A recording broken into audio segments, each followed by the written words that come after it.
अटक के सरहदी इलाके में काउंटर टेररिज्म डिपार्टमेंट और दहशत गर्दों में मुकाबला हुआ है। 5 दहशत गर्द हलाक हो गए हैं। सीटीडी दहशत गर्दों की गिरफ्तारी के लिए इंटेलिजेंस बेस्ड कार्रवाई की गई। दहशत गर्दों ने सीटीडी की टीम पर फायरिंग की थी। तर्जुमान सीटीडी ये बताते हैं कि जवाबी फायरिंग के तबादला हुआ, जिसमें फितना अल ख्वारिज के 5 दहशत गर्द हलाक कर दिए गए।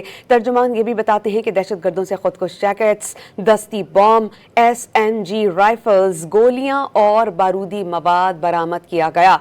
अटक का सरहदी इलाका है जहां पर काउंटर टेररिज्म डिपार्टमेंट और दहशतगर्दों में मुकाबला हुआ है और 5 दहशतगर्द हलाक हो गए हैं। आपको इस बारे में बता दें कि तर्जुमान सीटीडी बताते हैं कि ये जो कार्रवाइयां की गई थी ये इंटेलिजेंस बेस्ड थी और दहशतगर्दों ने सीटीडी की टीम पर फायरिंग की। जवाबी फायरिंग में फितना अल ख्वारिज के 5 दहशतगर्द हलाक हो गए हैं। तर्जुमान सीटीडी ये बताते हैं कि इन दहशतगर्दों से खुदकुश जैकेट्स, दस्ती बॉम्ब, SMG राइफल्स, गोलियां और बारूदी मवाद बरामद किया गया।